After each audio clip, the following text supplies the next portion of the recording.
Haleluya, shalom, haleluya, bertemu kembali kepada Bapak Ibu, saudara-saudari, keluargaku yang terkasih dalam Tuhan. Kembali lagi saya ingin mengungsikan berkat kasih Tuhan di mana pada 8 hari bulan 8 2023 pada jam 4.40 AM salah seorang daripada hamba Tuhan yang diurapi Tuhan di dalam kawanan domba yang begitu tekun untuk berdoa dan berpuasa setiap hari dan bersekutu dengan Bapa Yahweh Yesus Hamasi Elohim, maka dengan perkenanannya dia telah mendapat pesan ini pada 8 hari bulan 8 dan dengan sukacitanya saya ingin menyampaikan pesan ini kepada kita semua pada hari ini. Demikian pesan Bapa Yahweh Yesus Hamasi Elohim, yaitu Tuhan Yesus Kristus itu sendiri yang mengatakan demikian. Anakku, dengarlah apa yang aku mau katakan kepadamu. Sendengkanlah telingamu dan bukalah hatimu untuk perkataan Roh Alfa dan Omega pada saat ini. Katakanlah kepada anak-anakku dalam kawanan domba dan kepada para mempelai dan juga kepada para saksi-saksiku. Akulah Bapa Yahweh, Yeshua Hamasya Elohim yang berkata-kata. Pesan pertama. Masa ini adalah masa yang sangat suntuk. Oleh itu, bacalah firman-Ku. Bacalah firman-Ku tanpa henti, baik itu siang atau malam. Jangan membuang-buang waktu kalian dengan hal-hal yang tidak mendatangkan faedah kepada roh kalian. Saat ini roh kalian harus aktif dan peka dan harus senantiasa terkoneksi, terhubung dengan rohku, Alfa dan Omega. Bangkitlah, bangkitlah, jangan kalian tidur. Apa yang membuatkan kalian tidur adalah saat kalian melakukan hal-hal yang tidak penting, yang tidak mendatangkan manfaat kepada roh kalian. Aku sudah mengatakan berkali-kali kepada kalian bahwa handphone, HP, adalah penghalang utama kalian untuk fokus kepadaku. Oleh itu, berjaga-jagalah, jangan kalian didapati tidur dan telanjang pada saat aku datang. Firman Tuhan terdapat di dalam Wahyu 16 ayat 15. Lihatlah, aku datang seperti pencuri.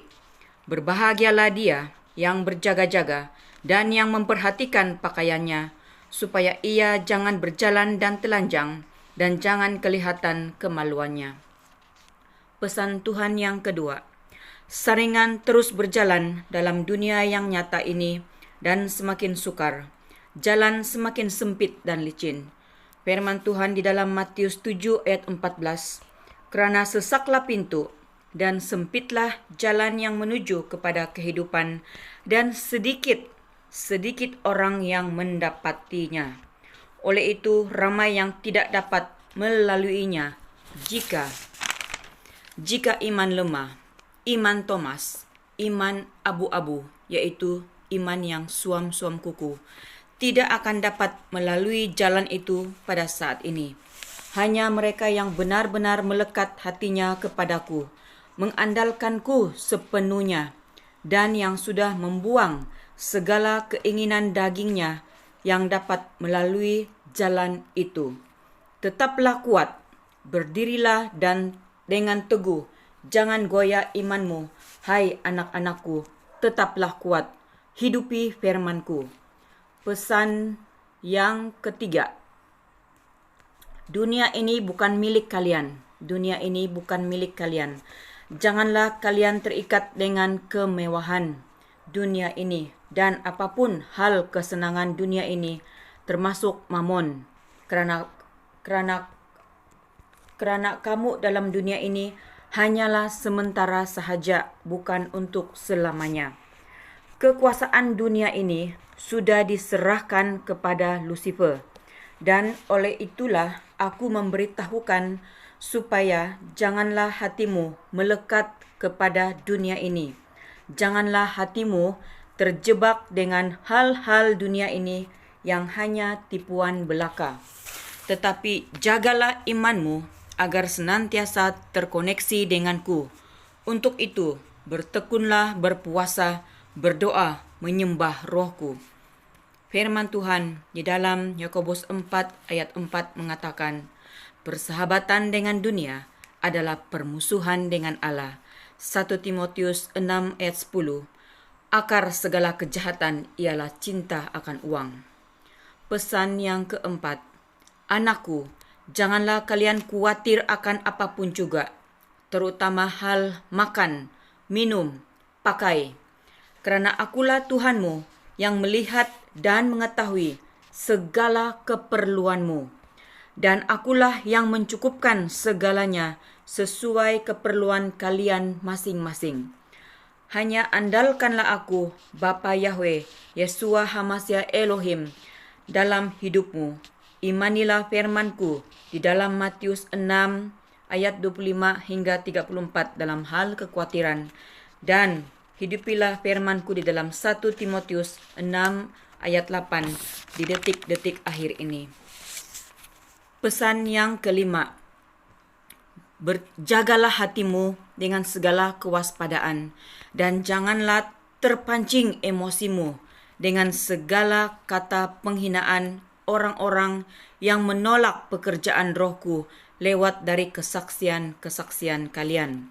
Ampunilah mereka karena mereka tidak mengetahui apa yang mereka perbuat, karena tidak dibukakan rahasia kerajaan surga bagi mereka. Mereka tidak diukur karena mereka tidak termasuk dalam pelataranku. Firman Tuhan terdapat dalam Amsal 4 ayat 23 dan Matius 13 ayat 11.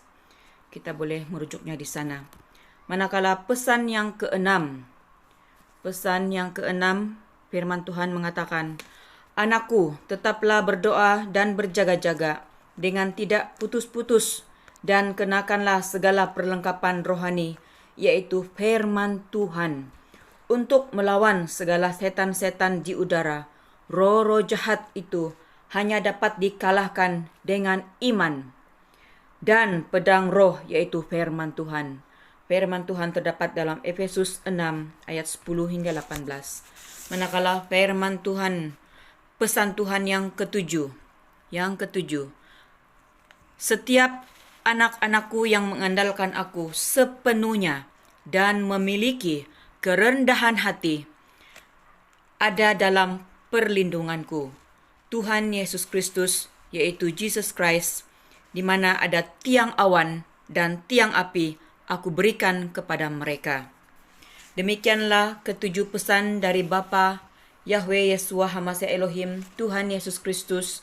Dialah Gembala Agung yang berkenan menuntun, memimpin, menyertai kita berjalan di dalam dunia yang gelap ini menuju ke kerajaan 1000 tahun. Haleluya, haleluya, haleluya. Diberkatilah yang percaya kepadanya. Tuhan Yesus memberkati Bapak, Ibu, saudara-saudari, keluarga yang terkasih dalam Tuhan. Amin.